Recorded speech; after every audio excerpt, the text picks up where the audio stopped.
വൃശ്ചികത്തിലെ വെളുത്ത പക്ഷത്തിലെ ഏകാദശി ഗുരുവായൂർ ഏകാദശി എന്നും കറുത്ത പക്ഷത്തിലെ ഏകാദശി തൃപ്രയാർ ഏകാദശി എന്നുമാണ് അറിയപ്പെടുന്നത്. ചതുർബാഹുവായ ശ്രീരാമചന്ദ്രനാണ് ഈ ക്ഷേത്രത്തിലെ മുഖ്യപ്രതിഷ്ഠ. സാധാരണ വിഷ്ണു ക്ഷേത്രങ്ങളിൽ വെളുത്തപക്ഷ ഏകാദശിക്കാണ് പ്രാമുഖ്യം.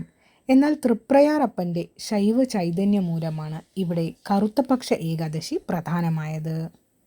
ത്രിമൂർത്തി ചൈതന്യം നിറഞ്ഞ ദേവനാണ് തൃപ്രയാറപ്പൻ.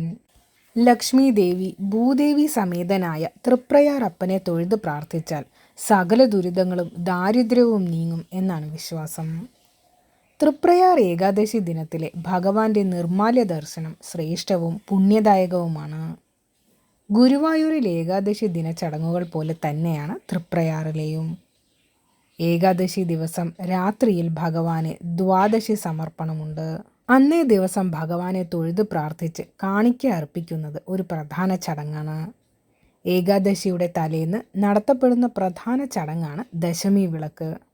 അന്നേ ദിവസം മുഖ്യപ്രതിഷ്ഠയായ ശ്രീരാമനു പകരം ആദ്യ പ്രതിഷ്ഠയായ ശാസ്താവിനെയാണ് എഴുന്നള്ളിക്കുന്നത്. എഴുന്നള്ളിപ്പ് ശാസ്താവിനാണെങ്കിലും വിളക്ക് തൃപ്രയാർ ദേവർക്കാണ് സമർപ്പിക്കുന്നത്. പ്രധാന വഴിപാടുകൾ കതിനാവെടി സമർപ്പണവും മീനൂട്ടുമാണ്.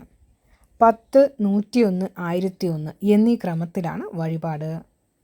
ഭക്തർ സമർപ്പിക്കുന്ന അന്നം സ്വീകരിക്കാൻ ഭഗവാൻ മത്സ്യരൂപം ധരിച്ചെത്തുന്നു എന്ന വിശ്വാസത്തിലാണ് മീനൂട്ട് നടത്തപ്പെടുന്നത്. ശ്വാസ സംബന്ധമായ അസുഖങ്ങൾ മാറുവാൻ മീനൂട്ട് വഴിപാട് ഉത്തമമാണ്. ഭഗവാന് ആടിയ എണ്ണ വാതപിത്ത രോഗങ്ങൾക്ക് ഉത്തമ ഔഷധമാണ് എന്നാണ് വിശ്വാസം.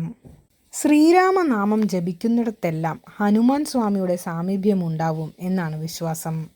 ക്ഷേത്രത്തിൽ ഹനുമാൻ സ്വാമിക്ക് പ്രത്യേക പ്രതിഷ്ഠയില്ലെങ്കിലും ഹനുമത് പ്രീതിക്കും സർവാഭീഷ്ട സിദ്ധിക്കായും നിത്യേന സുന്ദരകാന്ഡ പാരായണവും അവൽ നിവേദ്യവും സമർപ്പിക്കാറുണ്ട്.